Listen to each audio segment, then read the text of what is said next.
Hi, I'm John Eberhardt, and with me is Norman Oxenberg, and welcome to the Veterans Project. Norm, welcome. It's good to see you.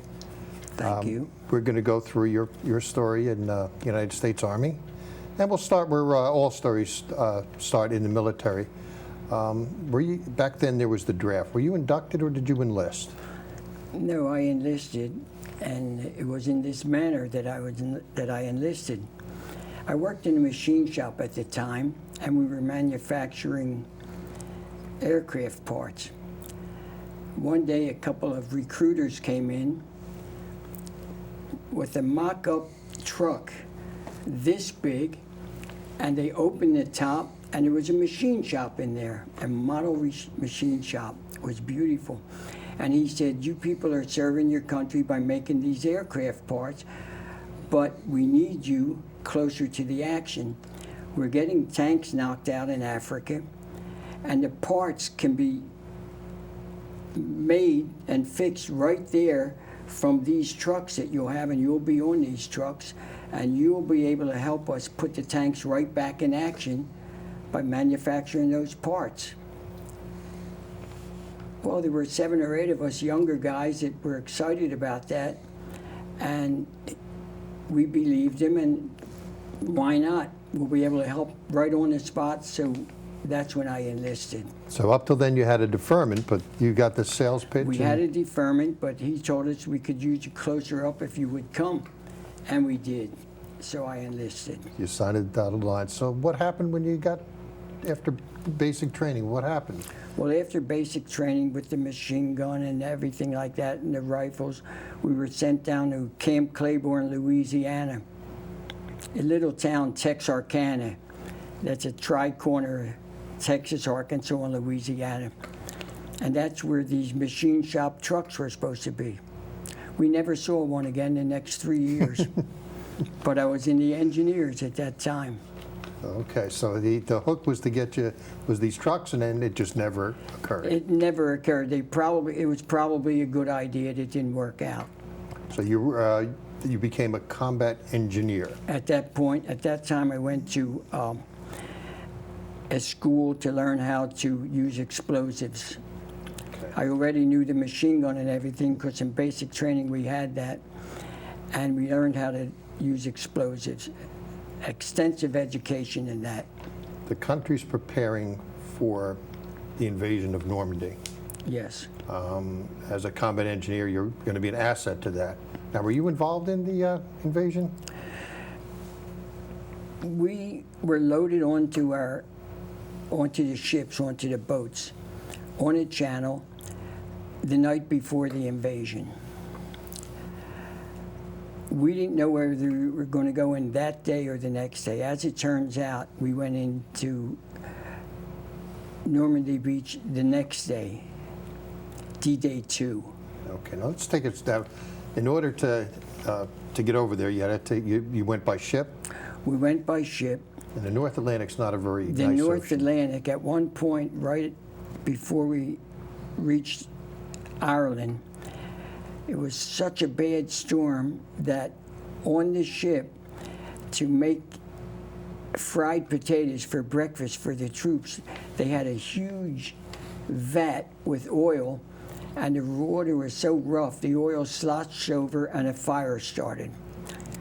The bells rang on the ship, and doors started to close on the ship.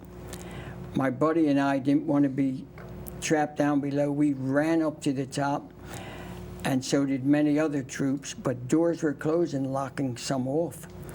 We got to the top deck where there were maybe a couple of thousand more troops. We were told to go to the abandoned ship station, and mine was on the bow. And I had my full gear, my weapons and everything with me, and my buddy. And we looked down, it looked like we were in the Empire State Building looking down at that water.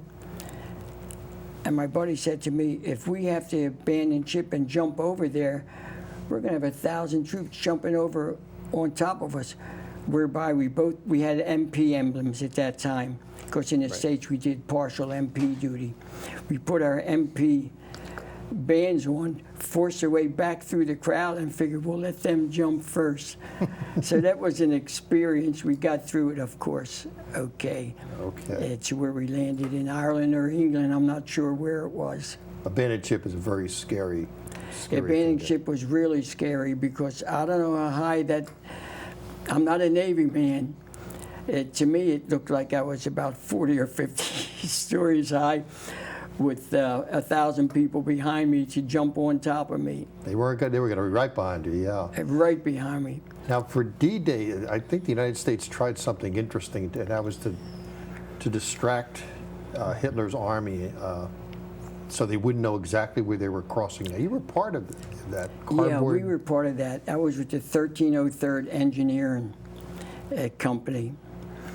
And what we were doing, we were sent to a part of England, a different shoreline, and we were building fake-looking tanks, army trucks, weapons, everything out of pasteboard, cardboard, and they had artists painting the sides, the bogies on the wheels, and everything. They looked like tanks, and it was to fool the Germans and to think that's where the invasion was going to take place, which of course it was. It's written, it's in the history books, and Right.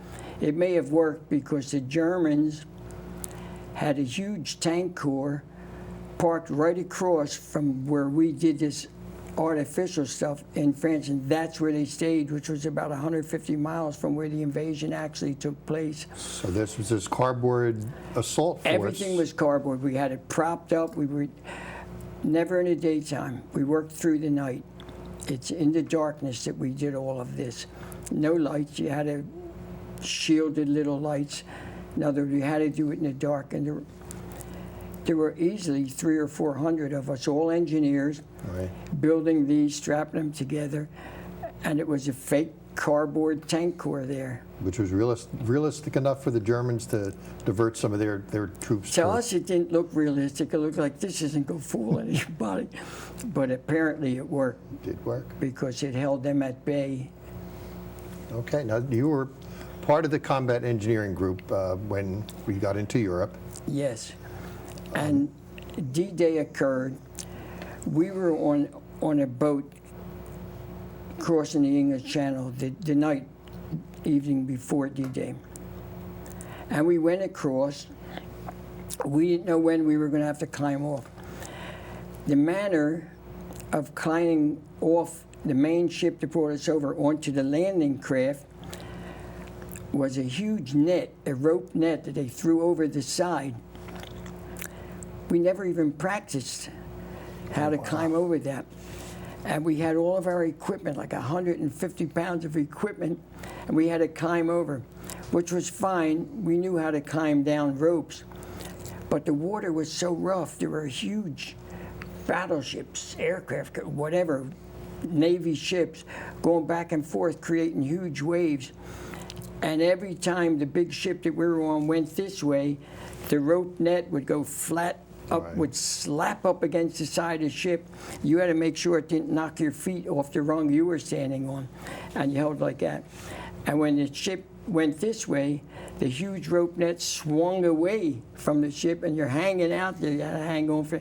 We had to gradually climb down that rope net, and then gauge the jump into the landing craft. With the wave, it was so. It was really tough, but whoever landed on there, then they would, at a certain time, let go, and they'd let go, and they'd pull us in, and we would take the next person down. That was a little scary because some people fell into the water. Sure. That, And they had to be what an fished out. experience just to get into the landing craft. Just to get into the landing craft. We stayed in the landing craft for a while. This was on D-Day, and never went in, which, frankly, I was thankful for. Right. And we went into the very next day. D-Day +2. Yeah, 1303rd Engineers. And what we saw on the beach is indescribable. What was there. Right. There's so many Americans. But they had already secured the beach when we went in, and we didn't run into any enemy fire until about 18 hours after we landed. We're heading into the hedgerows. Oh, the infamous hedgerows, yes. The French encircling their farms didn't use fences. It was dirt and rocks piled up about 6 feet high, or 7 or 8, or 5 feet, whatever. And that surrounded every field. On top of it were bushes that were growing, most of them rose bushes with thorns the size of your finger. And our column at that time, about D-Day plus 2.5 or 3, I'm not sure, we were engineers. We're following along one of these, we started to get strafed by German planes. And we had to leave our vehicles because they were strafing the vehicles and try and get through on the other side of one of these embankments. Which are very high. They're very high, and you clamber up. The machine guns are firing from the German planes, and we're pushing up and down and forcing our way through the bushes and getting cut up. You didn't care. You had to get on the other side. We had a couple of kids in our outfit. They were called the Hinson brothers, twins. I have to tell you about this. They were the bravest kids I ever saw in my life. They were my age. I was only 18. They're calmly walking along the hedgerow. Come on, Ox, pushing guys up, helping them get through. They didn't get hit. It was like a miracle. Wow. I couldn't stop my teeth from chattering. It was the first combat I had seen Right. at all. We got to the other side. The German planes came around. They started to go back, and we had to do it again to get through the other side. By the time it was over, they had made about 3 or 4 sweeps. I'm smiling, but there's nothing funny about it. When you're on the other side, you can hear the bullets hitting where you were just standing, heading into there. That was our first experience of combat. Yeah, welcome Came to- real fast. Welcome to the world. Yeah. And then we went on from there. So Norm, I'm sure that there were times in the under pressure where the fellas would start thinking about their homes, their families, and they'd get upset. And you being raised in an orphanage was different for you. You had a different perspective. It was different because I was accustomed to institutional living.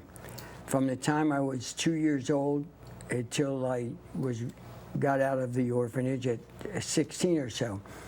So many times in between battles, or when we had some time to reflect, the married people, the married guys, or the guys that had folks at home, would actually be crying. They'd be looking at the pictures of their loved ones and their wives and children. And to us young guys, we were 18, they were in their 30s or so, but they had families, and they missed them, and they'd be physically crying, and we felt so bad for them. So in a way, I was lucky. I was lucky to be an orphan because I didn't have to suffer that, and I actually appreciated that and felt so sorry for them. There's nothing we could do about. But those GIs did suffer just from missing their and not knowing if they were going to come home to their family again. Yeah, so in a way, I was fortunate that I was brought up as an orphan. Yeah, your upbringing did you well in that stead. Now, yeah. While you were in the orphanage, the American Legion gave you an award? There was an award given out each year in our school. We schooled outside of the orphanage. And, I was 14 years old. It was called the American Legion Honor Award. And the students and the teachers vote for the most popular or student that everybody likes. And for some reason, they liked me. Who knows? I'm a kid. But you campaigned for it like a politician. Through the year, to get their votes, I would give out candy and things like that. It's silly, but your marks had something to do with it, and your dedication to schoolwork and to your friends. It was more or less a popular thing, but we were awarded a bronze plaque that had a picture on it of a soldier and a sailor.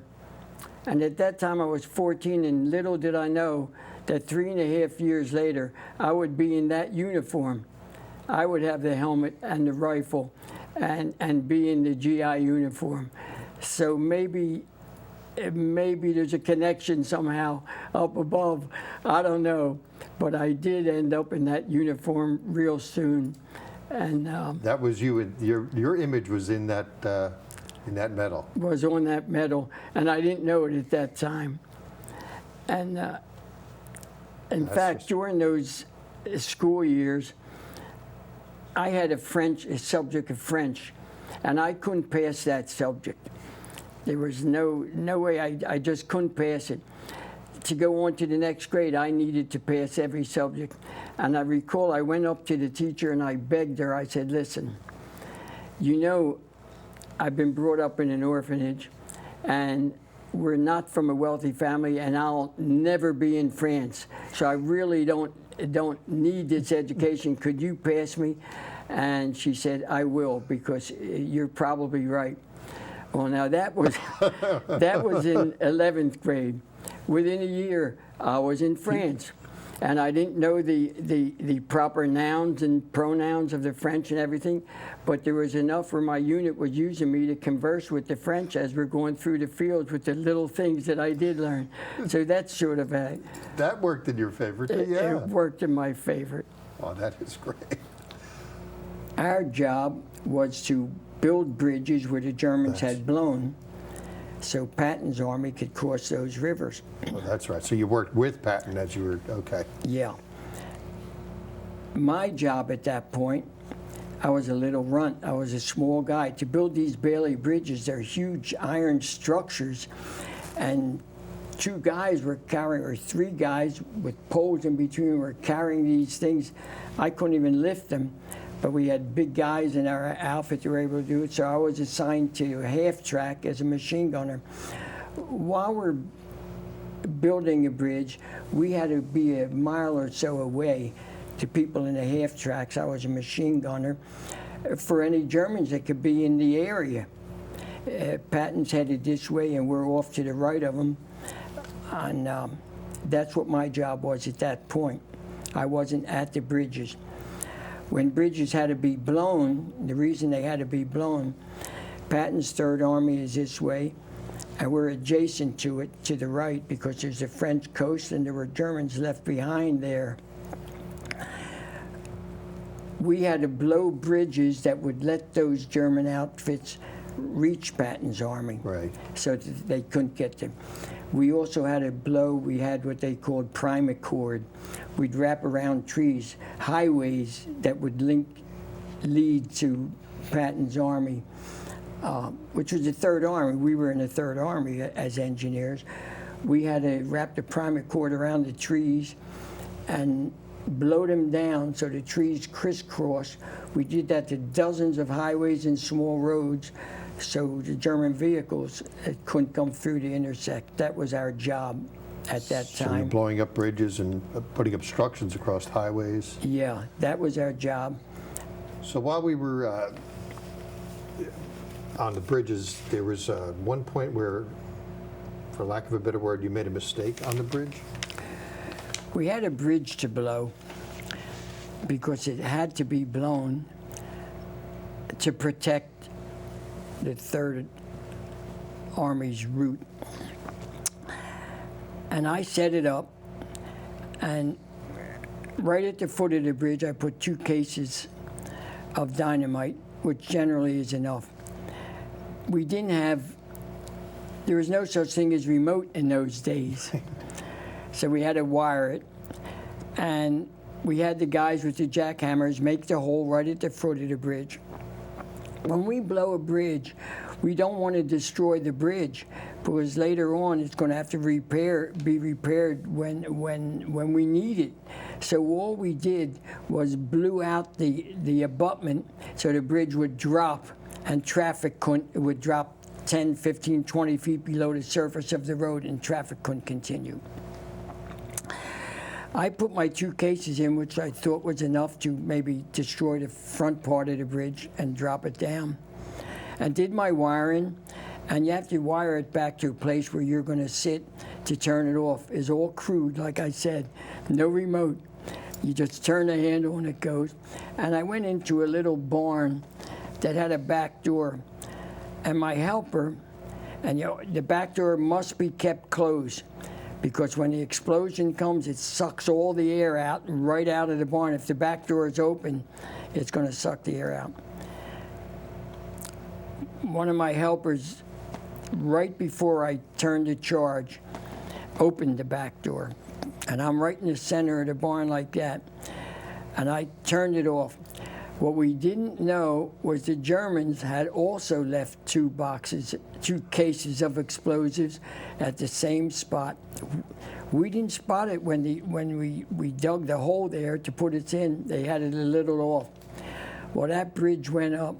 The entire bridge went up in the air. You could see it go up. But it sucked.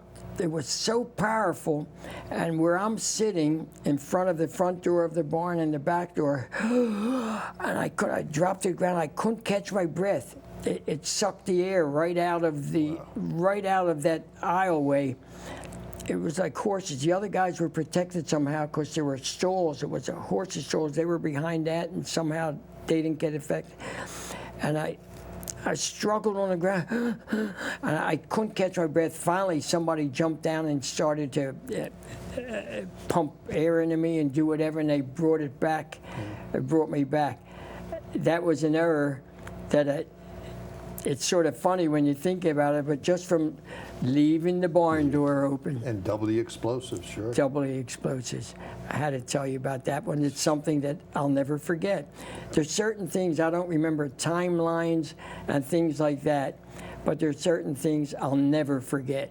Now, you were on a bridge also that started falling apart while you were on it, or was crumbling? Oh, geez. I was with the engineers at that time.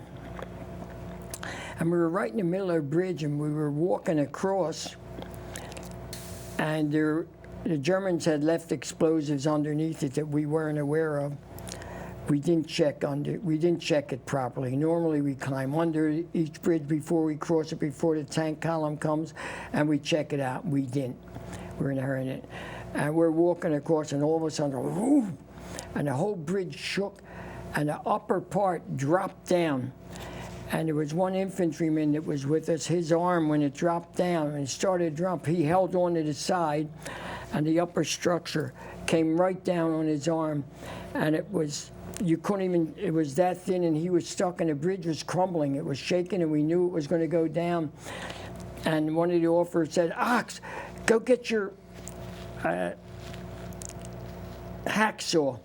At that time, I was in a half track, and we kept hacksaws to cut everything out of the bogies. Right.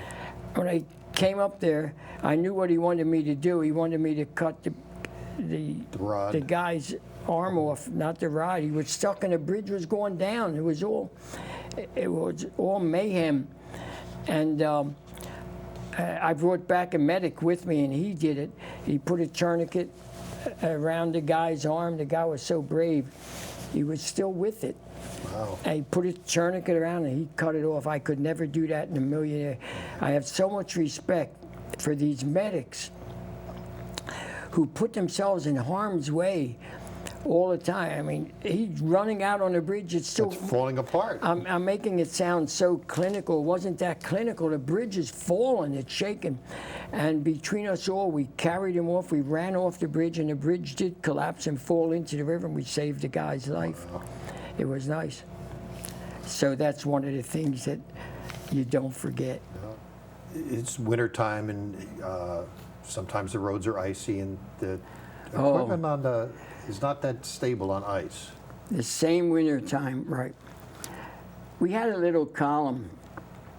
It was when I was with the engineers at that time, and I was in my half track, and we had 6 or 7 guys in the back. A half track is 2 rubber wheels in the front, and we have tank tracks in the back. And we go in advance of our engineer column by maybe a quarter of a mile in the event that there's enemy. So it's more or less like a scouting unit, Right. but we're in the front. And it's in the wintertime. It was so cold. These are in the open, the half tracks. It's so cold, and we're going uphill, uphill, uphill, and we peaked the hill of the road. And just as we topped it, we're alongside a mountain on the right-hand side, and just as we top it, we see the road that dips down, and it's a mountain road that's hugging this mountain, but on the left-hand side is a valley below. And it was a sheet of ice, solid sheet of ice. As soon as our driver saw it, he knew we had a problem, and we started to lose traction, and it started to swing around. And he said, I'm going to crash the wall. And what he did is he steered real hard against the mountainous wall, and he yelled to the guys, jump. And the guys that were in the back, they all start jumping out. Well, it's rocks and trees and underbrush and everything. And when they jumped, they had to make sure they didn't get hit by the half track as it hit the wall again. Our driver was keep making sure he was hitting the wall to keep from losing and going over the edge. And they all got out, and I was him and I were the last ones I got out of my circle. I was encircled, and that's where my machine gun was next to it. And I leaped out, and he was such a brave guy. He could have jumped out earlier, but he didn't. He waited till, he came right behind me. We both scrambled together, and we got off and hit the rocks and trees and got off, and we watched our half track bounce away from the wall because it never had traction. We were down 100 yards, and it was swinging around, and it went over the side, down into the valley. We all would have been gone, but the driver was such a great guy. He acted real fast. He knew what he had to do. And one of the first guys that jumped off, now I'm telling it like it took a half hour. This is all in like 30 seconds. Instantaneous. Well, one right. of the first guys fired his sidearm up a couple times to let the people behind the column below don't come over that hill. As it turns out, the firing is also a warning shot that maybe we ran into an enemy. It's a so signal, they right. stopped anyhow, and they did stop. That stopped them from peaking the hill.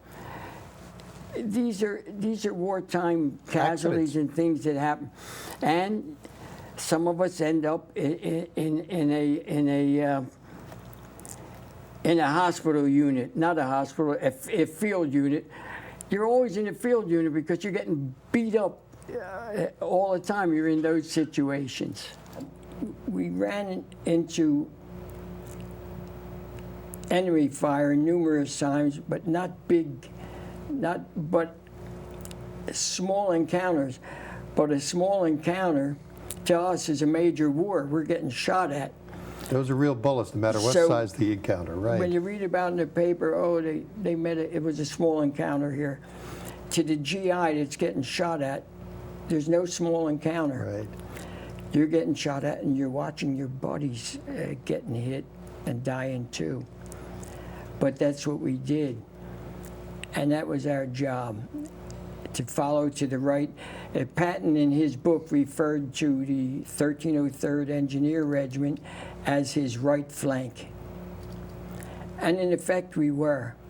That's pretty impressive coming from General Patton. Yeah, we ran. Well, talking about General Patton, I'll tell you when I met him at one time. And it was scary.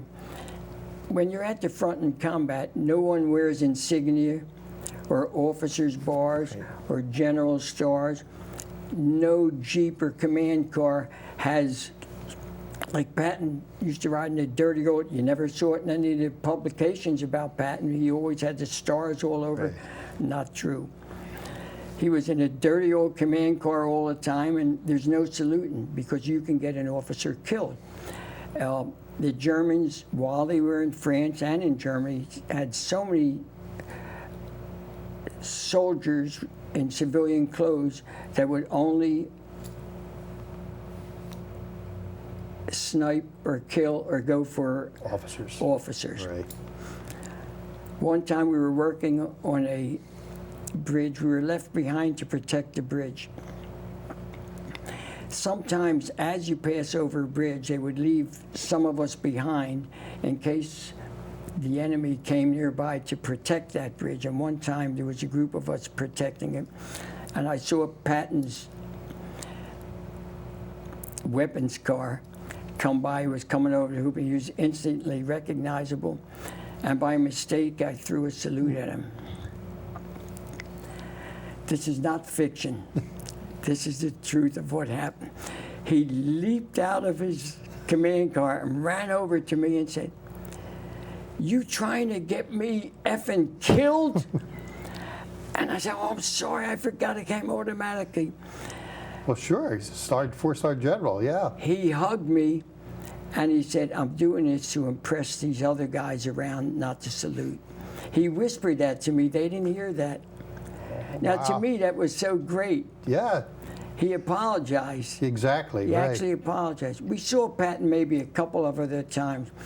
After I was transferred to the 3rd Armored, he'd be up and down the line on occasion. Pretty often, actually. He directed Wow. traffic a couple of times. Sometimes we have to go to this point up North Road, and there's another tank column that's crossing us, and we get all fouled up. And at one point, I had seen him at that intersection directing traffic till it got straightened out. Oh, he was a regular guy then for... He was a regular guy. What you see in the movies and the portrayals of him, and maybe for publication, he was the pearl handled and Right. this thing. I never saw him with all of the pearl handles and everything. When we saw him, he was a grunt. He didn't have stars, and yeah, he was in his No, dirty nothing. uniform. Nobody had stars or anything. Well, okay, that's it. We have a different vision now of General Patton. Yeah, So that's, really. that's good. So, again, he was in charge of the Armored Division. Yeah. Now, Well, he was in charge of the entire 3rd Army, which included the armored divisions. right, so at some point now, being an engineer, I guess, became secondary to your abilities, and he wanted you in the tank. Well, what happened was we had just, the engineers had just, which I was part of, but I wasn't the part of the building of it. I was in the half track on the outskirts, a few of Right. us, because we always had to be us on the side to make sure they weren't interfered with by enemy fire or so. But they built the bridge, and they named it after, in honor of General Patton. That's an honor. Okay. At that point, it was sometime 2 or 3 weeks before the Battle of the Bulge. They had many encounters with the German forces and lost a lot of people. And apparently they needed machine gunners, and I then was, myself and a few other people with our half tracks were told to come over to the 3rd Armored, and we were brought over there, and Okay. and there they took me out of the half track, and I became a machine gunner on a Sherman tank. Okay. Which is a fairly exposed person on the tank. You're in that one Well, point. on the inside, I wasn't that exposed. If you're getting shot at, you're getting shot at whether you're exposed or not. But when you're on the outside is a 30 caliber machine gun we had up top, and we could see better from there. Right. From the inside, your vision was so limited. Whenever you can, if you weren't in a directly firing with the enemy, you did the up top. Right. Because there were German infantry along with their tanks. Even before you ran into their tanks, they were all around. We're chasing the German army.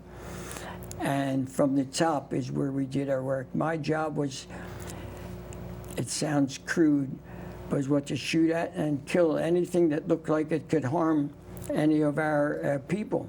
Right. And it was going to threaten you, yes. And Yeah. that's what we did. During combat, sometimes you stayed at the top, because they had German infantry riding with them like we did. We had American infantry riding on our backs many a time, jumping on our backs. And my job at that time was to shoot the German soldiers, whichever one I saw on the German tanks or coming to harm our tanks. And you had to do that. So you had to stay exposed. From the inside, you couldn't see. You can only see straight ahead and a little to each side.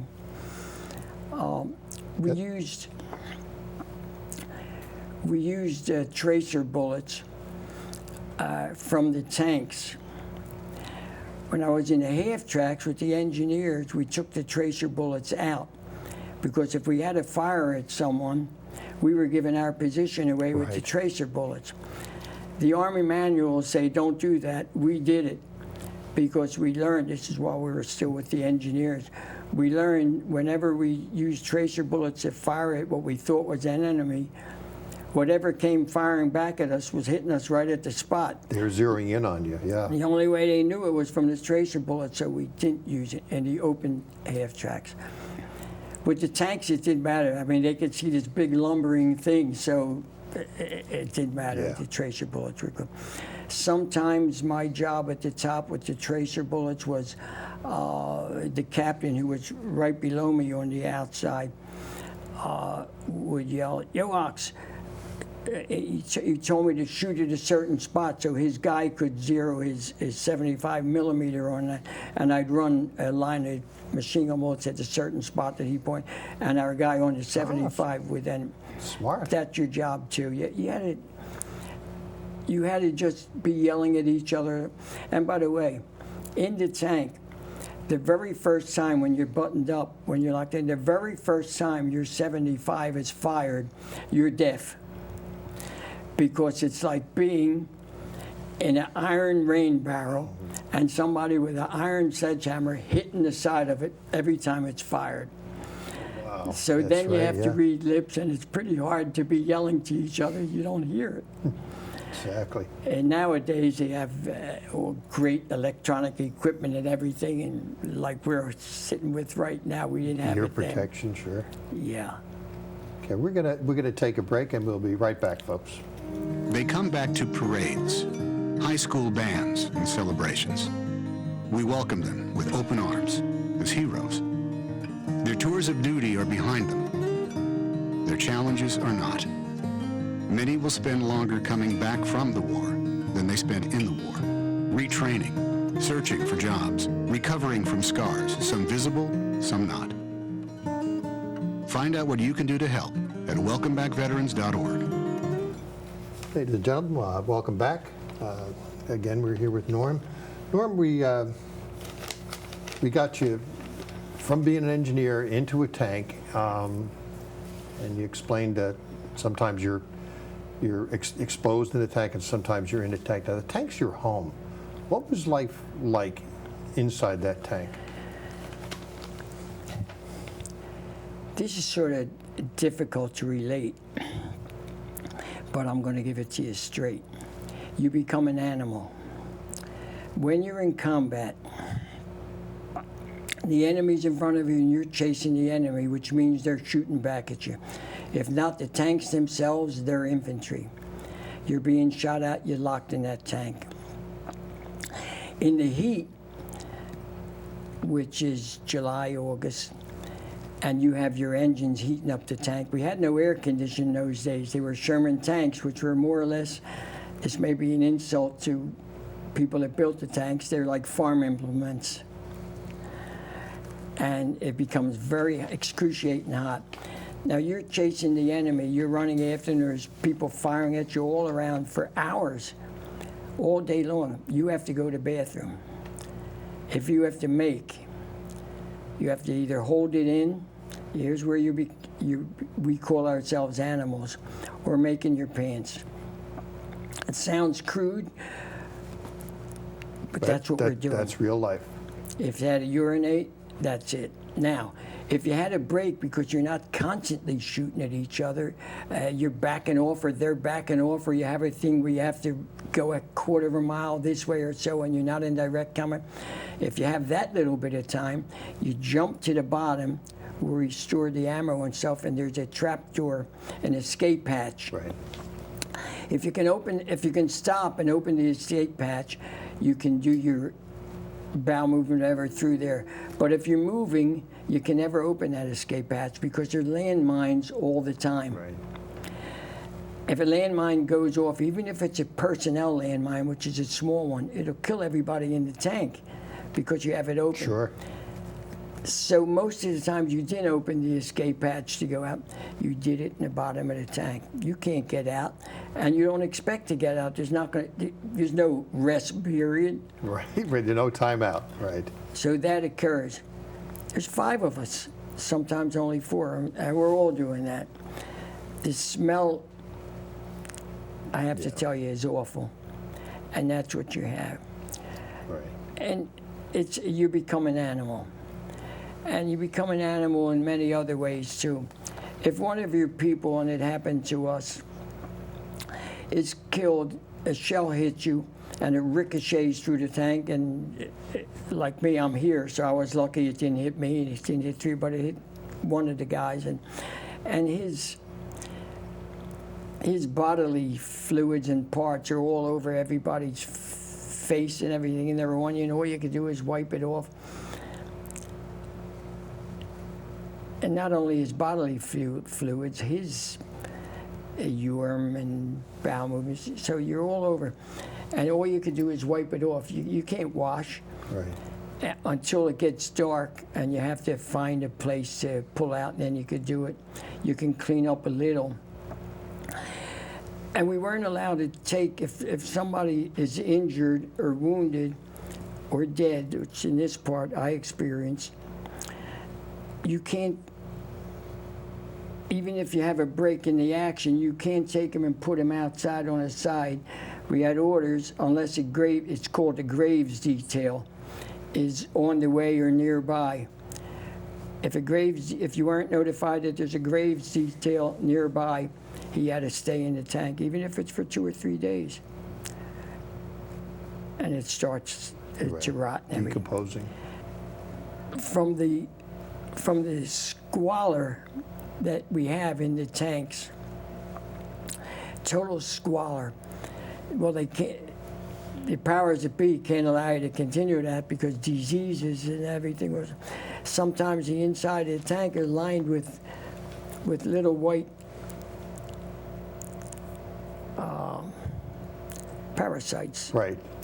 Bugs of some kind. Yeah. So after about 3 months, they pulled our whole tank outfit. Maybe 40 or so tanks, and all of us came in, and they brought us to a huge field where they had circus tents set up, and we had to leave our tanks and leave our thing behind. We were a sight, an awful sight. And what we met, they had GIs, guys and gals in hazmat suits, because we were walking vermin, and Right. I'm telling you, You were animals. Animals, we were vermin. And as we're walking, they're cutting our clothes off from us with shears, cutting them off. It was right before the total winter came upon, and we were bare, naked, and they're shaving our hair with electric shavers. And as we're walking to the circus tent, they're doing that, and they're spraying us. We must have been an awful sight. And we get to these huge tents that they had set up, and inside they had showers, dozens and dozens of showers with hot water, and there were more hazmat clothed people in there that were brushing us off and shaving our heads bald, and our backsides, and wherever you had hair. Yeah. And then They were going to clean you. and they cleaned us, shooting stuff in our mouth. And then when we came out of those tents, it wasn't that fast. It took a while. I mean, they did a thorough job with, they looked like floor brushes. They felt like floor brushes. From that tent, as we're walking by, then they're spraying us with different things. And then a group of medical people walk in another big tent, and they start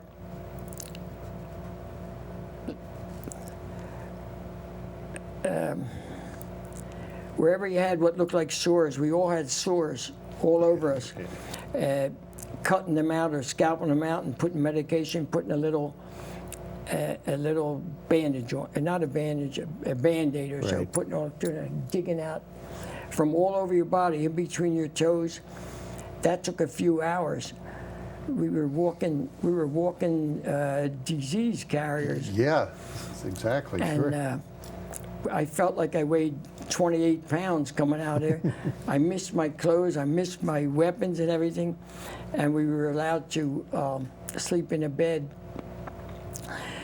In the year and a half or so that I was in combat, we slept in beds maybe 3 times. We slept indoors maybe 6 times. Not counting these silos and the Right, barns right. and the this and the that. And then we recouped, and they did our tanks too. They completely fumigated and did everything. And we went back out there again. They Did it all over again. They gave us about 10 days or so, and are you ready? And then it starts all over again. That was your R&R, and then right back to Yeah, the cleansing part, which was good. Maybe I washed myself in 6 months in the creek or so, or anywhere.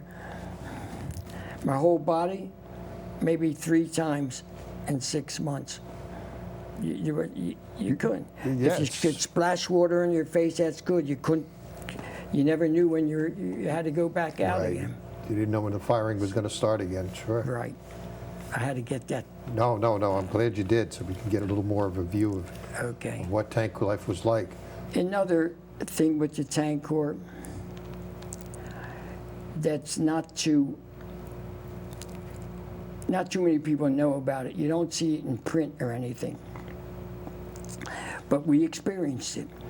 And I'm sure hundreds of other tankers like myself experienced it. At night, when you do get to leave your tank before you go in to get some sleep, we have to clean all of the mud and barbed wire and broken car parts and out of your bogies, because when that accumulates too much, it'll knock your track off. We can put a track back on because we learned how, but it takes 8 to 10 hours, and you really can't. So the secret is to clear it out of Maintenance, everything. yeah.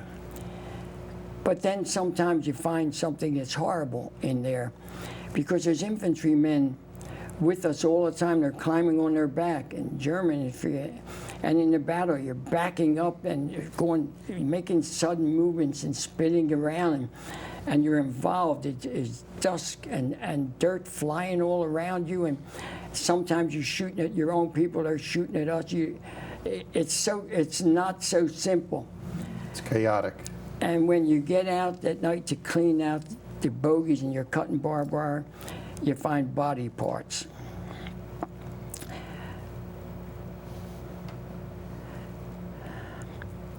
Sometimes they're American body parts. So that's tough. Yeah, that is. So that's tough. That happens often, but it's war. You're right, like I said, it happens. It happens, that's it. But you are an animal. The death doesn't bother you anymore. You know you're going to die because everybody's dying around you. But darkness comes, and you find a place to get out of the tank and get some rest. You pull back. The Germans pulled back also. That's how it is with tankers. You had to get out of the tank. And we would generally look for farm silos or barns or whatever, so we can get out and get under cover. Sometimes it would be pouring rain for 4 or 5 days, or in the wintertime, freezing. and you couldn't run your engine to give you heat because that would give your position away. So you had to find these farm places where they stored their potatoes or onions or carrots or whatever. We found out real fast something. The first night we found it, we went into those and we were glad to get some sleep. I'll never forget the first time. I hadn't slept in a couple of nights. None of us did. And we went to sleep on top of onions and passed right out. What we didn't realize is these barns and silos are full of rats, the size of cats. And they run all over you and nip at you and so forth and so on. And it's horrible, and someone that doesn't experience would say, well, why did you stay there? We stayed there because we had to get some sleep. And that's what it is. Right. After that, the few dozen or 50 or 100 times that we did that, we took our sleeping bags in with us, zip ourselves completely up. Our sleeper bags had a zipper also on the inside where you wouldn't lock yourself in. And we zipped completely up, let a little hole, and bedevil with the rats. But they ran all over you and nipped you and bit you. That's what I'm talking about. You're an animal. You are an animal. How do you wash? You don't. Right. If you're near a creek or a stream or something and it's nighttime, you can only do it at night. I'm talking about when we're in combat and chasing. If you can pull back a little, fine, then you can do all of that stuff. And that's what we have in the tank corps. When you get a chance, you get out of the tank at night, you hide the tank. Many times you go into barns. Now, the loft is probably a good place in a farm to hide. And you had an incident in one of the barns lofts. I had a couple incidents with barns lofts. I'll tell this one first. It was my turn. We get a ladder.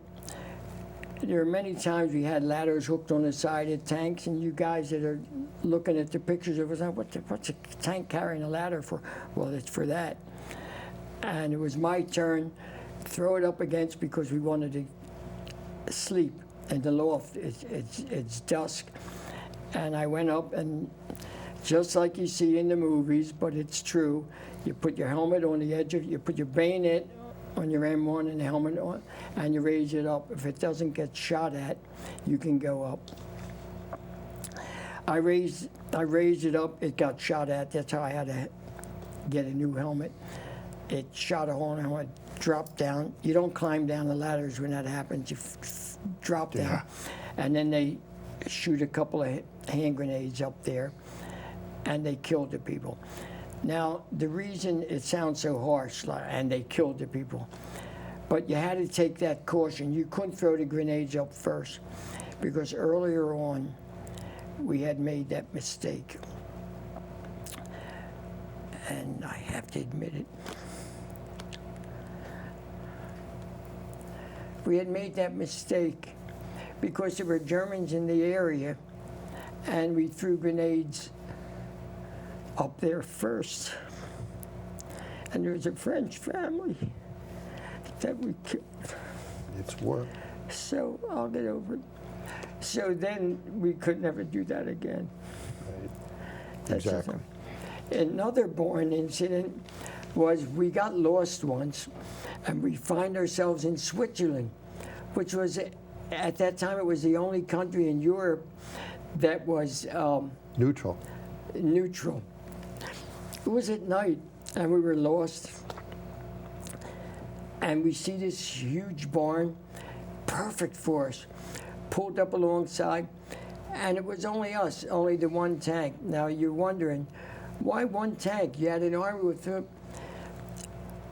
when we have 1,000 tanks and 1,500 tanks, it's not like you see in the newspapers. Yeah, the line goes this way. We're all individual. We're individual by ourselves, or 2 or 3 or 5, and that's how it's done, because you're going after individual targets. The whole 1,500 tanks don't go after this target. It's off to the side, and it's in back behind you, so you get separated. This particular time, we drove up. It was a beautiful barn, beautiful. We didn't know we were in Switzerland. And we drive up to it, and it was somebody else's turn, and they put the helmet up. It didn't get shot out. And we heard somebody say in English, "Come, come." So we figured, well, we were in Germany at that. We were still in France. We figured, well, it's a French family up there again, good. Right. And we went up. As we went up into the loft, it turns out there's 6 German soldiers. And their arms are up in the air like this. And they were running away. They were Deserting. deserting.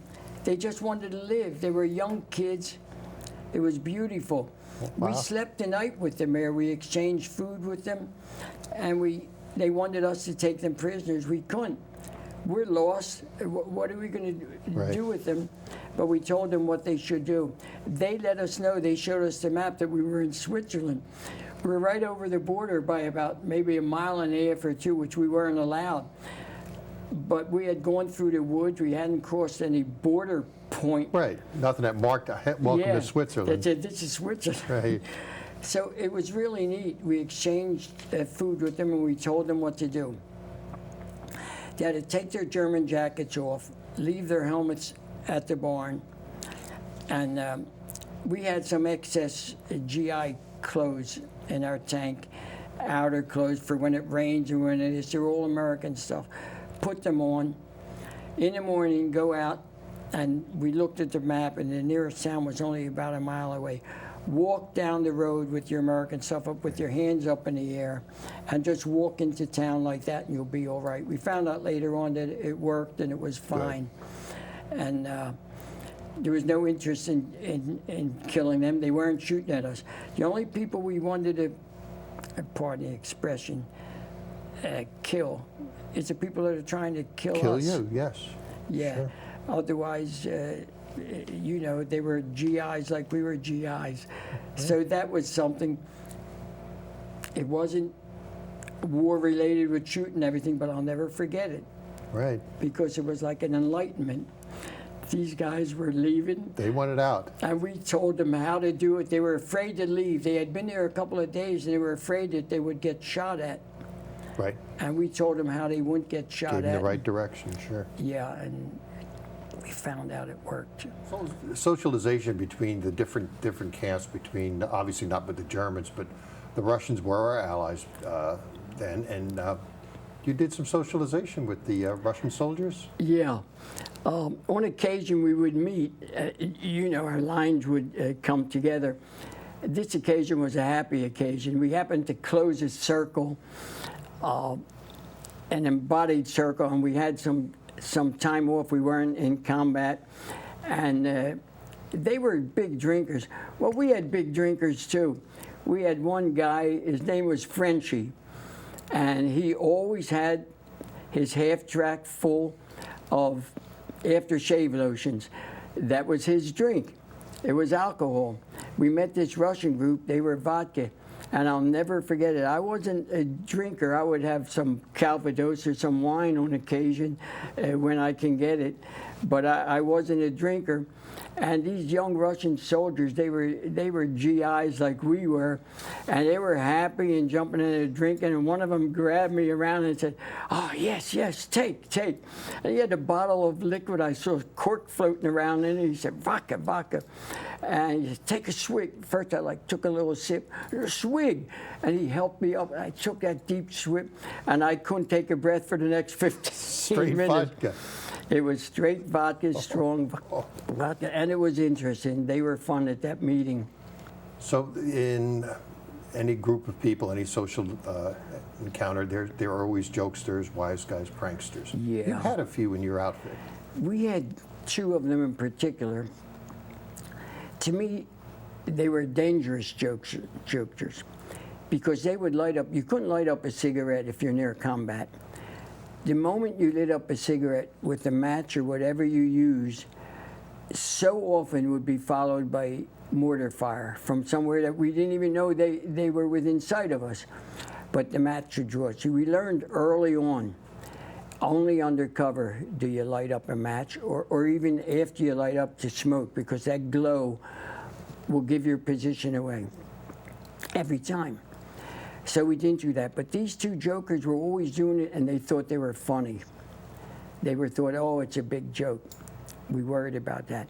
In fact, one time, it did turn into a serious situation. Our unit was dropped off just with a small half track and 5 or 6 of us to an underpass. It was a road, but it passed over a gully and so forth and so on, so it had to be protected. And we were dropped off to protect that so-called bridge. It was a road, but it's a bridge over the gully. It was near a tree line, maybe 50 feet away or so, and we were dropped off to protect it. And what they mean by protect it, our unit went on further, so to make sure there was a place they could come back, if we were there, that if the Germans came to it and attempted to destroy that, we had to engage them. But we had strict orders. If they're not setting the bridge to blow, don't engage them. In fact, while we were under there, we heard a unit coming. It turned out to be a German unit, and we just crawled up against the under as high as we can. Our half track was covered with bramble, and they passed by. That was all fine. While we're under there, after about 10 minutes or so, when the unit had passed over, we're sitting eating our K rations underneath, spread out a little, and out of the clear blue sky, a German potato masher, that's their hand grenade. It's like a can with a wooden handle, came in front of us, and in a guttural voice, we heard "Schweinhund," and this grenade fell. Well, we dove for cover. We were no heroes. We weren't going to dive on top of it. We dove for cover to get out of the way, and it didn't go off. As soon as it didn't go off, we thought that a German threw it, and it was in there. We opened fire at that tree line, all of us, and it was quiet. And then a couple of the guys went into the tree line to see who threw it at us, how many there were, or whatever. We assumed it was German. But it wasn't. It was our two jokesters that were always joking around. And one of them was dead already. And the other one, the last words he said is, "We were only kidding." It's a horrible joke. You know, it was such a horrible joke. We had killed our own people, and we were overtaken with it, but we couldn't. It just, you don't want to do that, but they committed suicide by doing that. You reacted to the... Reacted to it. Sure. And we weren't happy that it happened. We were feeling very sad about it. But then our officers, when we told them about it, what had occurred, and the other men in the unit that had passed by, and we met up with them later and heard the story, said that we did the right thing. And we weren't happy that it happened, but one of the officers had said, we probably saved our lives, because at one time, they were going to get us killed. Right. Just from their hijinks. Right, something else was going to occur. So that's a thing that happens, that they put themselves in harm's way. And in telling this story, what I'm saying is, all of the casualties and deaths aren't in combat. They happen what would happen maybe in normal life if somebody does something that's stupid, absolutely stupid, that could get everybody else killed. Right. But we were placated, and we felt better that even more senior officers came down that had heard about it. They didn't congratulate us, but they were consoling us and said, "You guys, which anyone would do. You guys did a good thing." They were going to get us in trouble one time or another, so the situation was solved. But these things happen in a 2-year span in civilian life in other instances. Well, there was one point, a bridge crossing. A bridge crossing. Another time were two different guys. They were comics, real good Joes, real nice guys. We loved them. But they were always doing things that would harm the project or whatever it was, or that wouldn't let things go smoothly. And we were doing a preparation to, shall I go into how we built the Bailey Bridge? Yes, exactly, yeah. To build the bridge, we had this stream that we had to make a crossing there because the adjacent bridges nearby had been totally destroyed by the Germans, and we had to make a crossing at the narrow part of this river. So the first thing we do is we shoot cables across and anchor them across. And then after we see it's solid, we have a little landing craft that we put equipment on. And this particular river was coming down off the mountains. And it was right during the winter, and the water was coming down like rapids. Right. Really bad. So what we do is to make the second crossing after the wire is set, to bring other wires across. Once we have cables across, then we could start doing equipment and building our Bailey Bridge. But this craft goes across heavy with equipment, and we lock it on to the cable on the way across. But the personnel in the boat, like they took a few trips that I made across and that we all made across, you put your safety harness on and you lock it on too. And you hand pull it, or somebody that's on the other side of it will pull the craft across with you on it.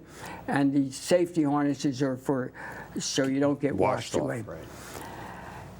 These two guys were nice guys, but they were always comics. This could happen in civilian life on rapids or so forth, but it happened here. They were about a third of the way across, and they both unhooked their personal safety things and stood up and said, "Washington crossing the Delaware."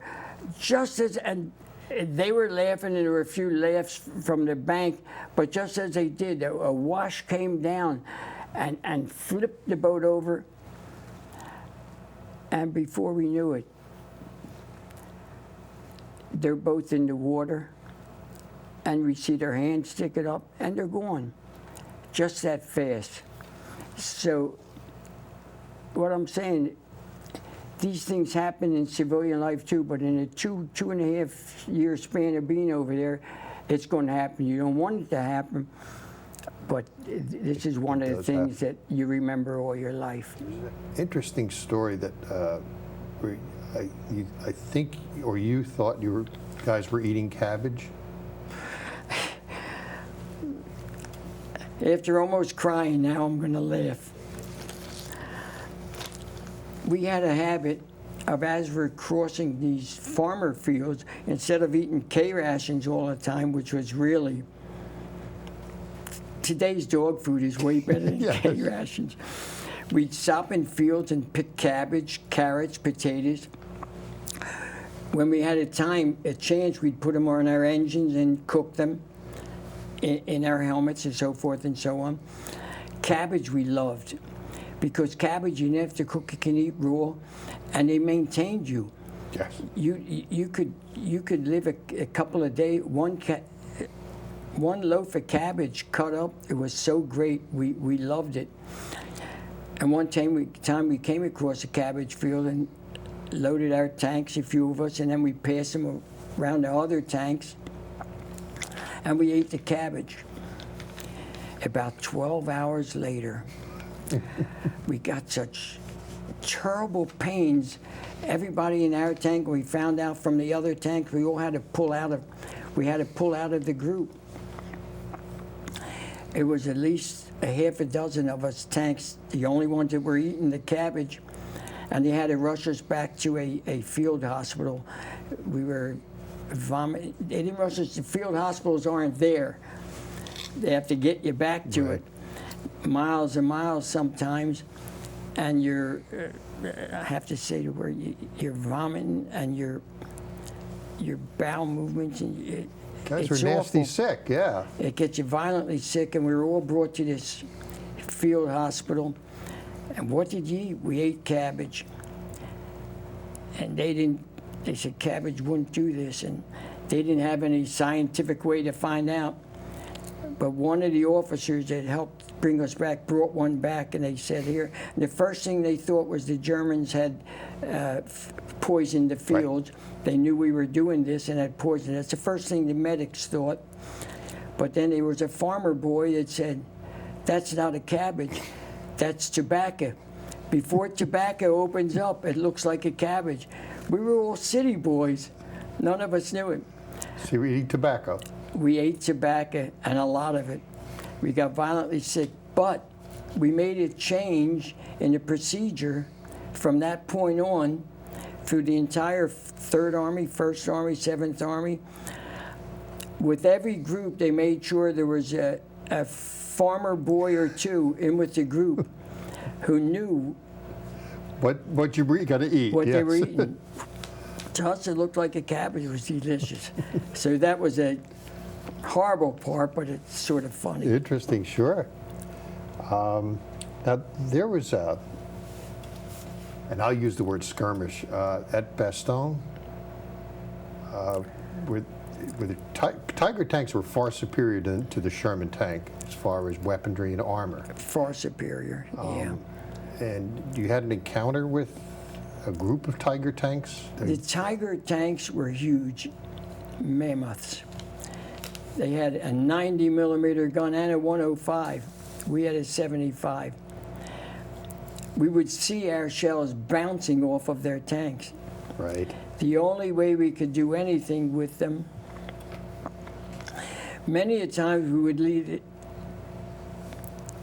we would make a chase, more or less. We had to do it on our own. Like a group of 6 or 7 tanks, we would see a group of Tigers, and we actually, what looked like we were running for them, we run into the woods, and they followed us in. And in the woods, with their long 30-foot barrels, they couldn't swing their barrels around.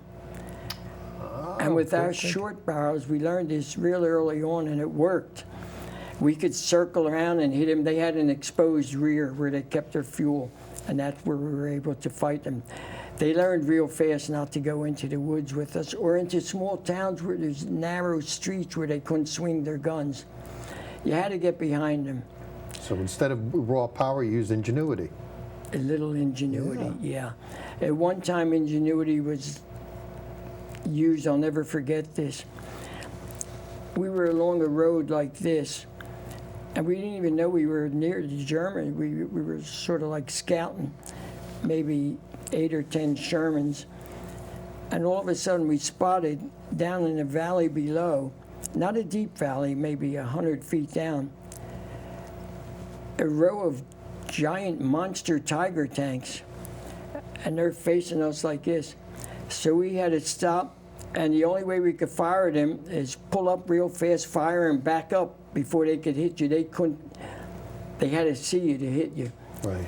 And one of our officers noticed that our road was going to swing around to the left up about a couple hundred yards, and he sent 3 or 4 of us guys, Shermans, around up the road, and we went around, and the Germans didn't see us going around.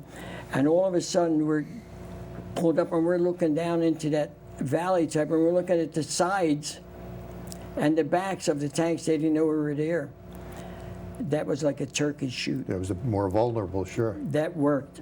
We still lost a couple of the boys up there that still had to keep contact to keep them firing at them.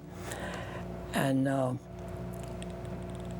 out of the, we knocked out about half of their force, and then had to run for it because more of them came, and they outgunned us. They're a lot bigger than you, yeah. And you get out. You get out. Ah, but that was, again, ingenuity. It was ingenuity, thanks to a little low-grade guy that called it, we did it. Accidents, friendly fires, another incident of We accidents. We had a friendly fire where we were crossing a bridge. It's when I was with the 3rd Armored. And before you cross a bridge, we have anti-aircraft units with us that take an emplacement in the fields below the bridge to the right and to the left. In the event that enemy warplanes come to strafe the bridge or us on the bridge, they could fire at them from the field. This one particular time we had just started and we weren't in contact with the enemy, so I wasn't locked in, I wasn't buttoned up in my Sherman. I was out at the top. And we heard the German plane just out of clear blue sky, and our anti-aircraft unit started to fire at them. But they didn't stop as they crossed, as the fire was coming across our tank. They didn't stop firing. I don't know what they were shooting. It must have been some sort of buckshot or something. I don't know what they used, but it didn't seem like the bullets. It seemed like buckshot. And one of them ripped my shirt off and maybe the skin a little. Nothing major, but that was friendly fire. When we spoke to the guys later on, they apologized. And I said, yeah, you have to stop when you're going to cross where we are. And, well, we were so anxious, but that's all part of a daily occurrence. Like you say, accidents happen in war. Accidents and happen in war. And you end up in a field unit again. There's so many of us that you make trips to the field unit, stomach aches for everything. And Now, in fact, in a field unit, you met a very interesting religious person. Oh, that was one time. I think I mentioned it to you where I was in a hospital. I think it was after the Remagen Bridge incident, and a cardinal from New York. Oh, before I tell you that, I want to tell you something about religion. Yes. Yeah. There are no atheists in the front lines. How do I know? Because every time you're in the, oh God, get me out of this, oh God, get me out of this. I once said under an intense, get me out of this, I'll never say the F word again. It's stupid, but I remember I said it. Mm-hmm. And I think I said the F word once in a while after that, but I promised to God I would. So we're always saying, oh God, oh God. There was a Cardinal Spellman or a Bevilacqua, I'm not sure which one, it was so far back. He was visiting when we were in the hospital at that time, and he picked up a card at the end of the bed and said, Oxenberg from Philadelphia. I met a rabbi from Philadelphia at a seminar at the Vatican right before the war. A Rabbi Ramorowski, would you know that? I said, that's my rabbi. And he said, listen, when you get back home, give him my regards. So I said, that's the way. He said we were a little close. But what makes this story a story, 8 or 9 months later, I'm in another field unit, not a major hospital, but we had wounded there that were serious. I was there for something or other.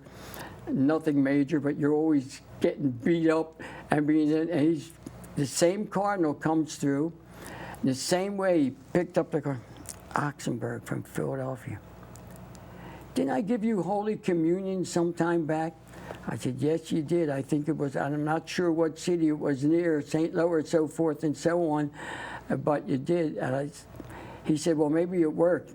We're going to do it again. And he gave me Holy Communion again. Did he tell you to tell your rabbi that he gave you communion? No, he didn't say that. Well, I'm not sure if he did or not. But that was so interesting that he remembered. Right. He's seeing, they were so great, the religious people. No matter what religious person came up to offer blessings to us, we accepted. It was a thing amongst us. We said, maybe one will work. We didn't care if it was a rainmaker or Protestant, Catholic, Jewish, whatever. If a religious person came up to offer blessings, we took it. And like I said, most of us did. I don't recall any of us that would stay away from those blessings. One of them's got to work. One of them's got to work. With me, they all worked. The Remagen Bridge was a bridge crossing the Rhine. The Germans somehow hadn't blown it when our forces had come upon it. We came upon it at night. There was an awful battle going on. But there were cases of explosives underneath the bridge. And they called through the tank guys, whoever had experience with explosives, and I was one of them, and so were some of my engineers from my group they were down there, and it was an awful battle there. There was a little town of Remagen on this side, and there was firing on both sides. It was awful, and it was at night, It was dark, and myself and 6 or 7 other engineers started to climb under the undergirders of the bridge to go out there. I had my rifle with me and a sidearm, and we each had clippers. We couldn't follow the wires. It was too dark and everything. All we had to do is cut the bindings that were holding the cases. But we climbed out on the understructure of the bridge, and with the machine gun fire and everything firing us, we tried to stay up against the road bed as high as possible to keep out of the line of fire while cutting these boxes. I had cut, and my buddies with us had dropped about half a dozen boxes, huge crates of explosives into the river already, and something hit me. I don't know what it was, but it knocked me off of the structure that I was on, and I fell down into the water. The bridge was something like the Tony Palmer Bridge, and all iron, Right. like that. Not that high off the water, maybe 50 or 100 feet, I don't know. But I crashed through the ice. It was in the winter, and I had loaded with equipment, sat down, and came back up. When I came back up, there was only maybe 4 or 5 inches of water where I can catch a breath and catch water, and the hole wasn't there. And I kept sinking again because I was loaded with, I couldn't get rid of my rifle. I had it strapped around me like this. I didn't have it over my shoulder. I had it around over my head. I couldn't get it off. I couldn't. And I was kept sinking and going for a breath of fresh air, for a breath of air. And I'm sorry to say, I gave up, and I couldn't fight it anymore, and I just sunk down into the water. Next thing I know, something hit me in the back of the head so hard that sort of like woke me up and yanked me. I felt myself flying up through the ice.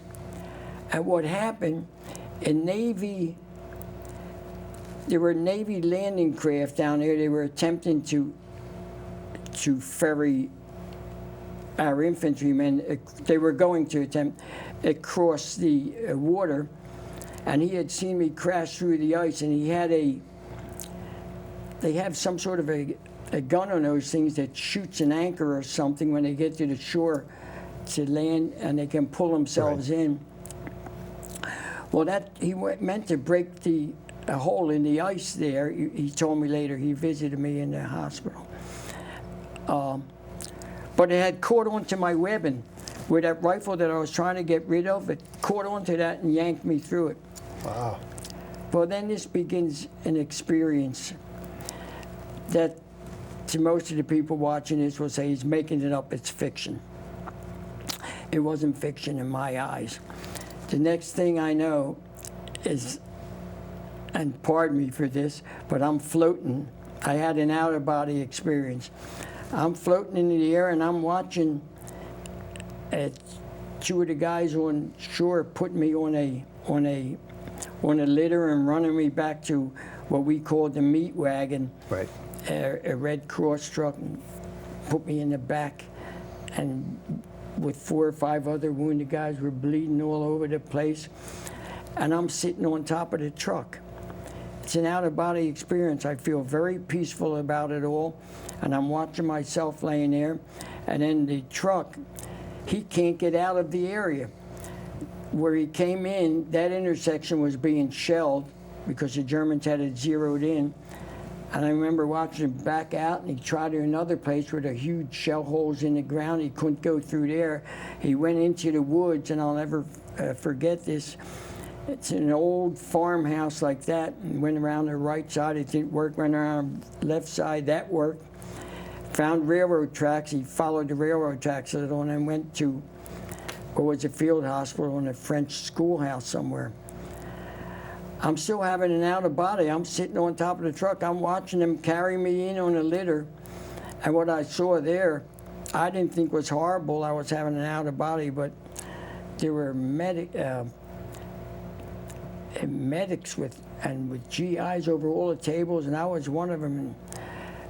and they're repairing legs and arms and cutting somewhere, like a bloody mess in there.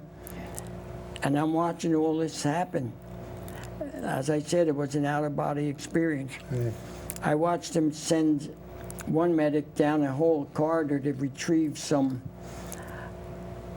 a medication of some sort, and I followed him down one hallway and up another. And what he needed was on the top of like a big bookcase, and he put his foot on one of the shelves and reached up for itself, and the whole bookcase came crashing down. I have to tell you this because this is what I saw. Right. And I followed him back and everything. Well, the next thing I knew, I didn't see any bright flashes, or I didn't see any angels or anything like that. It was just an out-of-body. I didn't know anything. Next thing I heard was his eyelashes are blinking. It looks like he's coming around, his eyelashes, and somebody's hitting me. Ox, ox, ox. And as it turns out, I had been unconscious or in a coma or whatever for 3 days. So I came out of it, and I related that story. And the medic said, well, you weren't out of, you knew all of that was happening because you weren't really out. So I told him about, get the driver of the meat wagon, and I'll tell him the exact route he took. And there's no windows in there. Right. And I related, and he said to the captain, that's right.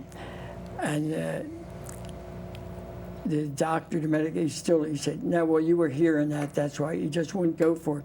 So I told him about the boy he sent for the, they called him. They actually were nice enough to follow my story. Right.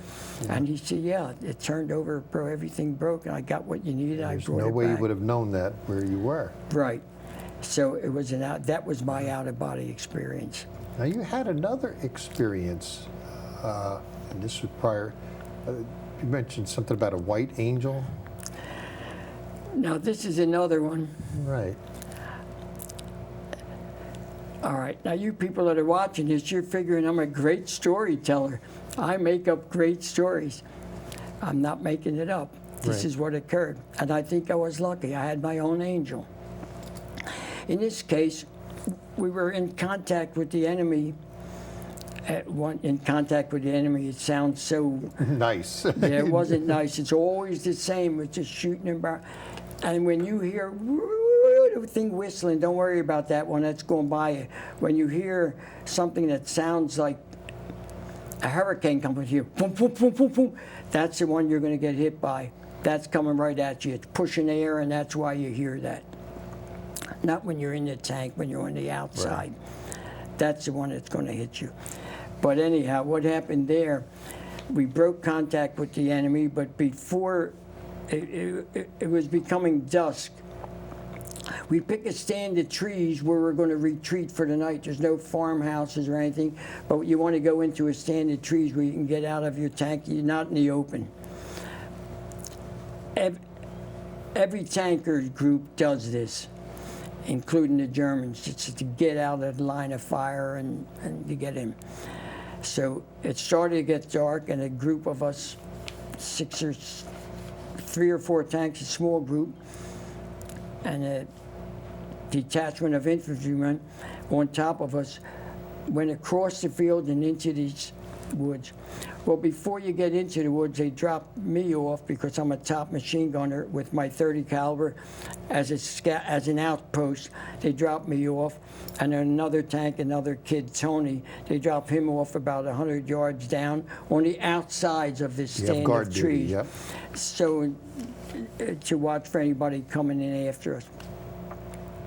What we didn't know was a German tank group had picked that spot before us and went in, and we didn't see them in there. All hell broke loose. But they were in there in pretty far, and the firing was all over the place. We knew something was going wrong. And I'm facing the wrong way while the fire was going on. I had to get out of there. I'm up against a tree. I'm right at the edge of it. I'm in the woods, but facing the wrong way. And I got to get away from that tree and to maybe help to help out, to whatever, to put a gun there.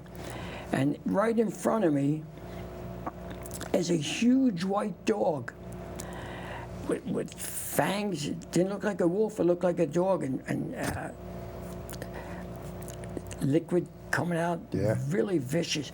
So I backed up and stayed there like that, and stayed and watched and watched. And every time I made like a move, it would go like toward me. Get aggressive, you're. So this sounds crazy. This happened like for a couple hours, and I fell asleep. Why? I'm always falling asleep because You're exhausted. you don't get sleep. You're up before dawn all the time, and you're exhausted. And I was tired from whatever we were doing, and I fell asleep. When I woke up, it was all quiet. And I stood up cautiously, and I started walking to the woods. I saw people that were killed already, our people and German people. And I heard somebody moving and dropped down, and it was my buddy from New York. And I told him what happened to me. And he said, "That's what happened to me." Oh, that's not a coincidence.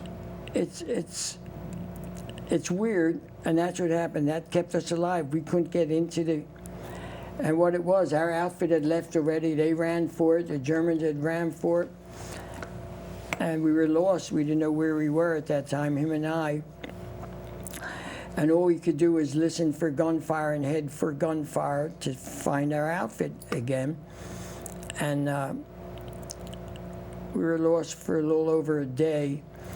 We couldn't move around in the daytime. We had to do it at night. We didn't know where we were, and because at that time, when we pulled away from the contact with the Germans, it was never land. We didn't know if they still controlled it, so we had to move at night. And we heard some gunfire. The second day we were lost, and it went towards it, and thankfully it was the American side, and we got back to our outfit. But you're right, angels, yeah. That's my angel.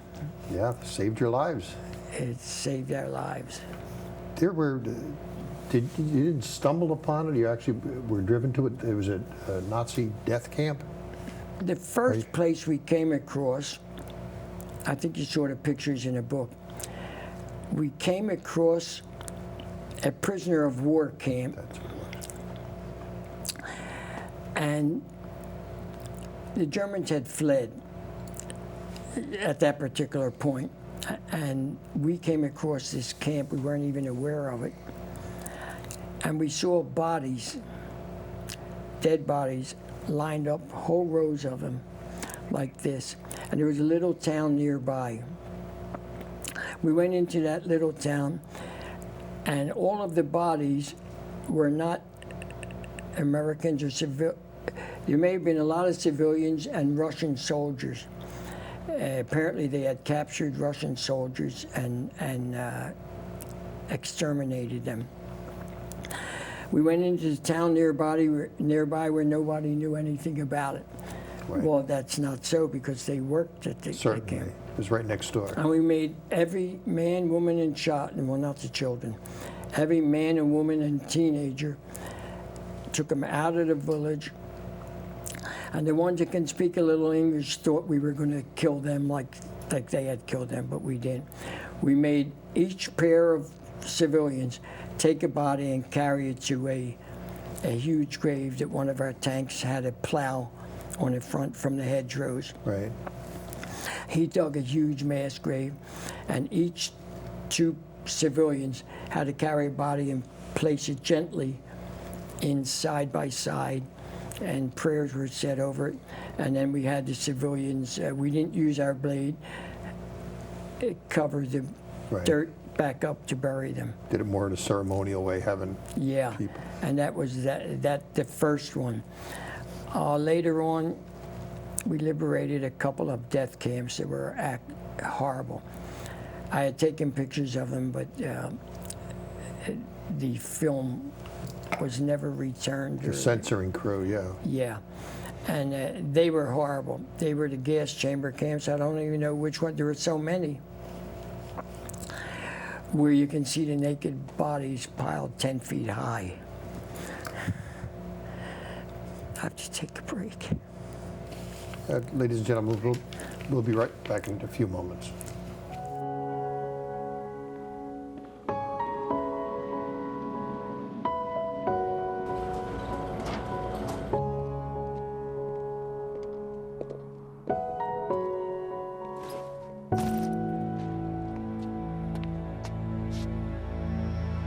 Welcome home, man.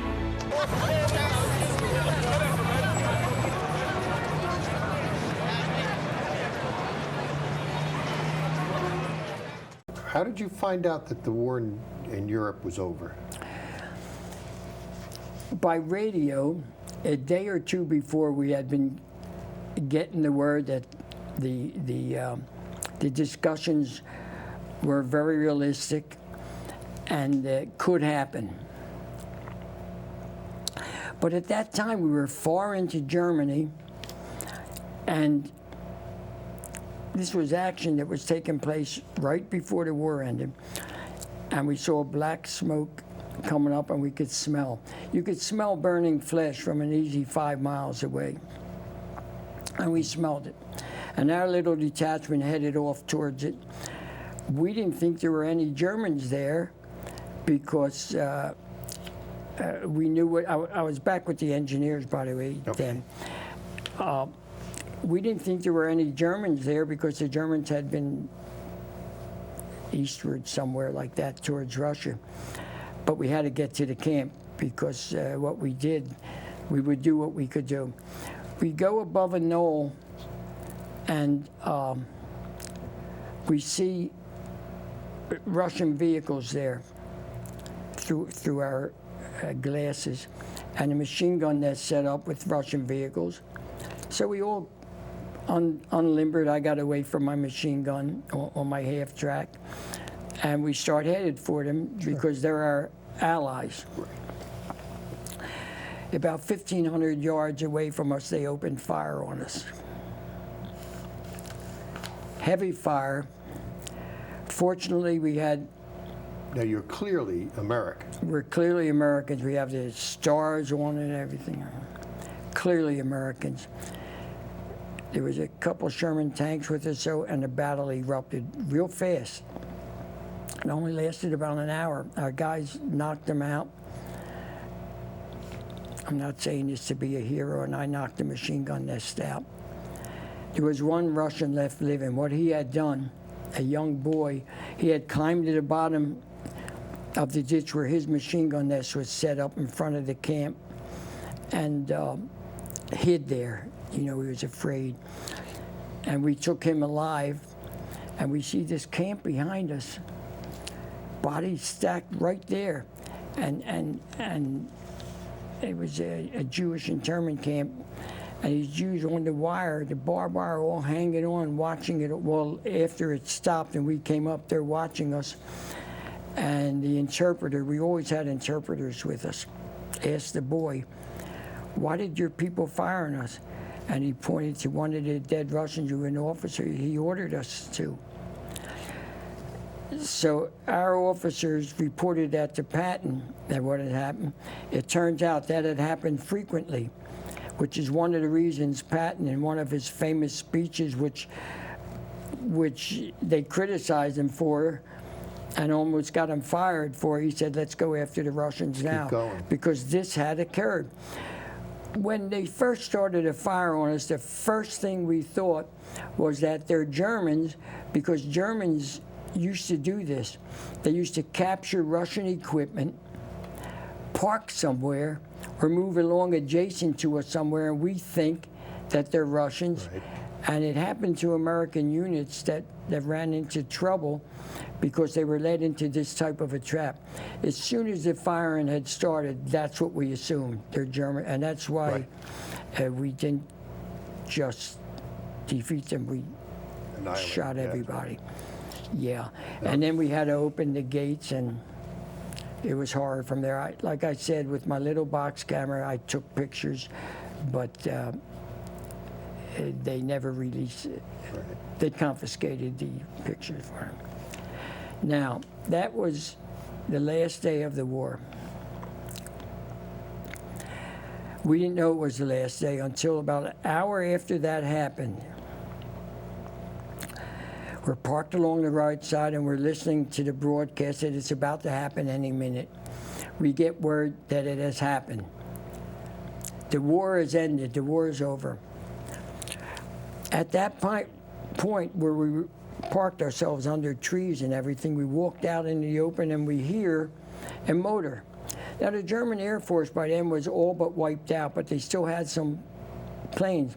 And we hear this plane coming in, which we recognized instantly as a German plane. We all knew, you know by the sounds, whether it was a P-51, a P-38,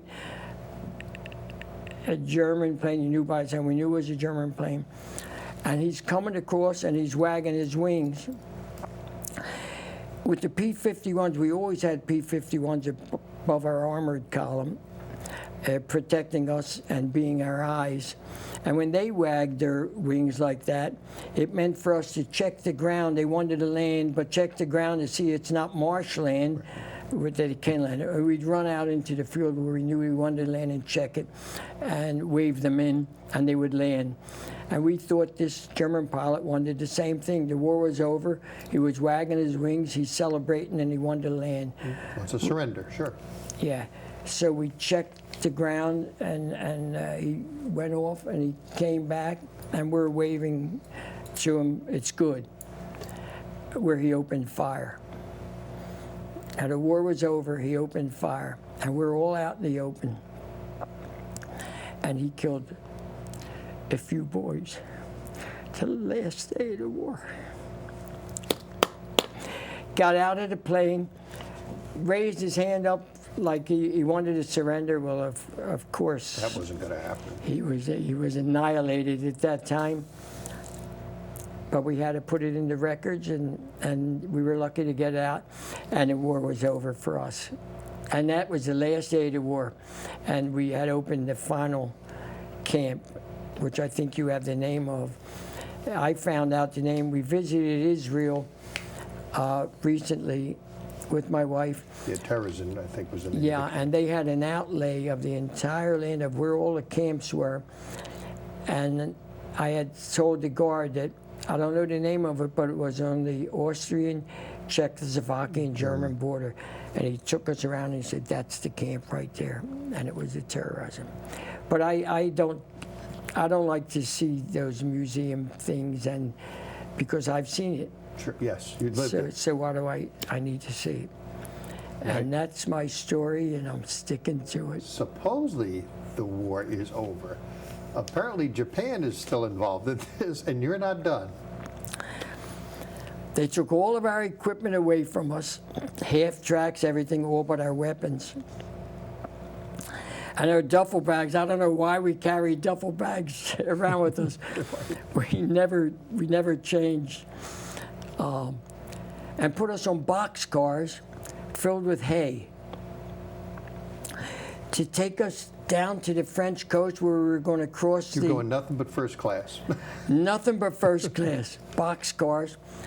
And unfortunately, we had some smokers who in their boxcar, the straw caught on fire. While we're moving 50, 60 miles an hour, the train is going through the German countryside.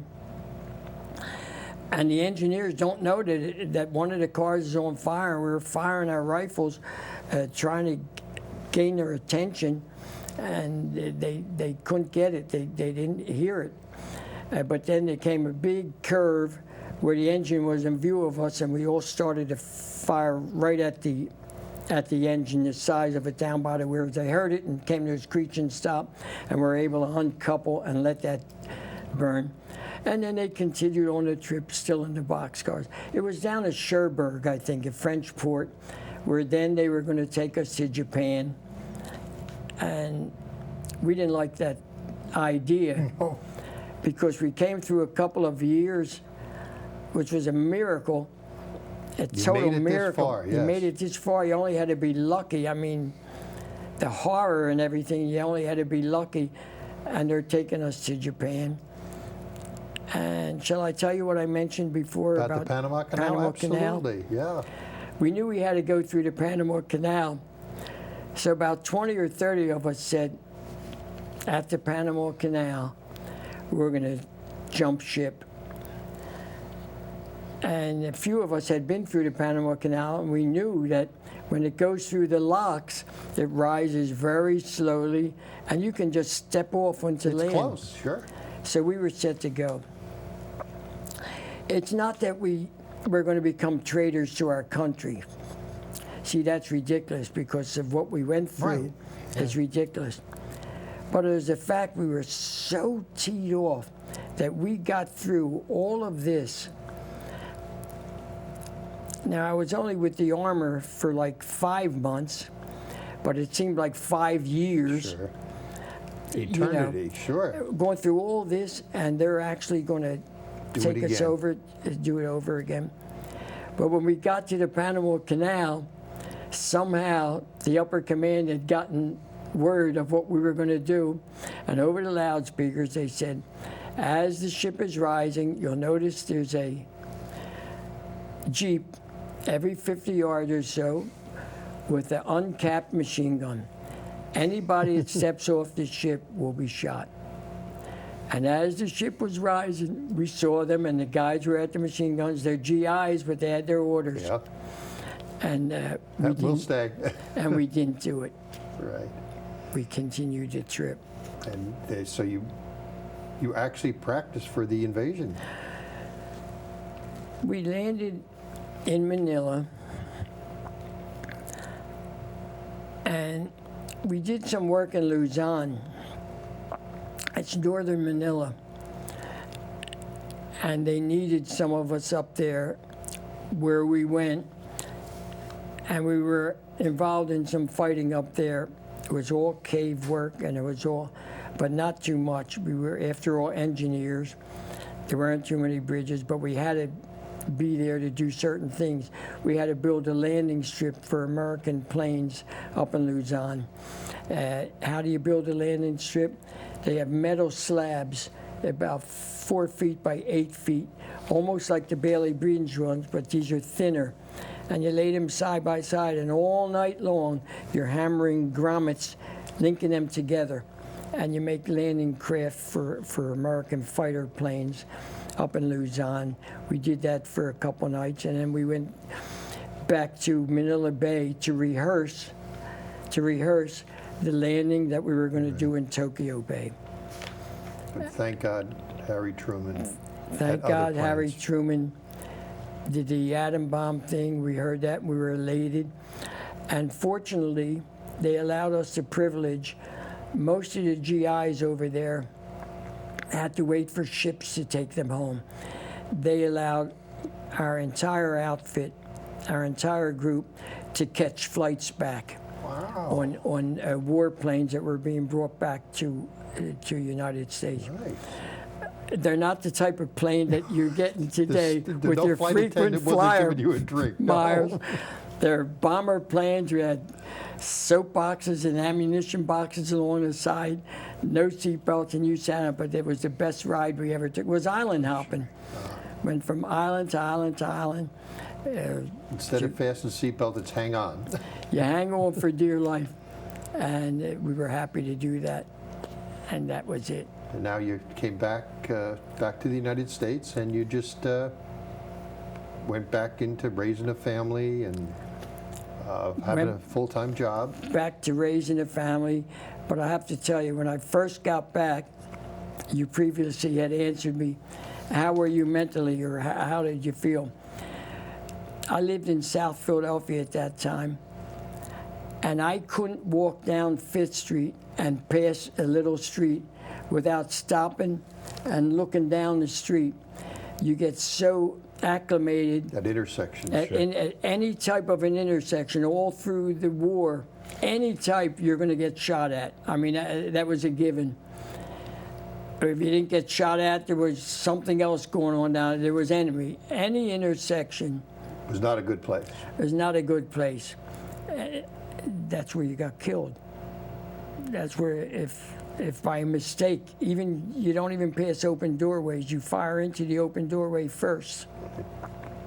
That's what it is. So that affected me for 3 or 4 weeks, but not major. I didn't tell anybody about it. I would just stop sort of. Sure. The other people I was with would cross. What are you waiting for, Ox? I'll be right there. I have to look down. So that disappeared after a while. Yeah, you were raising a family, you had children. And yeah, I was busy job. raising a family, and I was able to I had dreams. There's certain things that you'll never forget. But I raised the family, had 2 boys, and put them through college, and just forgot about it. And Right. I was lucky. You were so busy, but now the boys left the house and you got some time to think. Yeah, the kids are raised, and all of a sudden, and I had retired, 63. The reason I retired, I had a 3-way bypass, but I took retirement. Before that, I had been having dreams, but not violent dreams. But then I started to have, when I retired, really bad dreams of the stuff happening all again. Not viewing it, I'm in it. Right. All over again, the same stuff. And it went on for a few months. I mentioned it to a VA doctor. Why is this all? This is 50 years later. I mean, right now it's 70 years later, but it happened. I'm 91 now. I was 65 or so. And he said, what happened was, that was always in your brain, what you went through. But you were so occupied with making a living, raising your kids, seeing them going through college, and your grandkids are and working and everything. And now all of that is over, and your mind all of a sudden doesn't have all those burdens, so these are coming to fore. So that's when they started to come back. Then I used to wake up in battle. The dreams were awful, and my partners could confirm that. He's got a gun, watch him leap off the bed. It was crazy. It was happening so often. But then at age 79, I had a major stroke. And as luck be have it, those dreams went away. I still remember everything when we talk about it, or if somebody asks me about it. But they're not nightmares. They went away. So that portion of the brain, Nice. thank goodness, was out. In your time under combat, many times under combat, you accrued a few medals, a few ribbons. Well, I did. But I didn't accrue them. They were given to our unit. Our unit received a Bronze Star. We received a Silver Star. We received a Presidential Unit Citation. For which action it was, I don't know. It's later on when I got home where they sent me the card of what I was entitled to and so forth, and there were 7 Battle Star, bronze battle stars that they put on the ribbons. Each battle star is for a major conflict, the D-Day landings, and the Battle of the Bulge, the crossing of the Rhine, whatever. So in that respect, I appreciate that I have those medals and I feel good about it, but I'm not a hero because we all received them, but I'm proud to have them because I was part of it. And that's my story, and I'm sticking to it. Well, Norm, it's been absolutely great. I'm sure our audience is just going to, I mean, the information you gave is just fantastic. As I always tell everyone, thank you for your service. I hope so. Thanks a million. Ladies and gentlemen, we'll see you again on Veterans Project.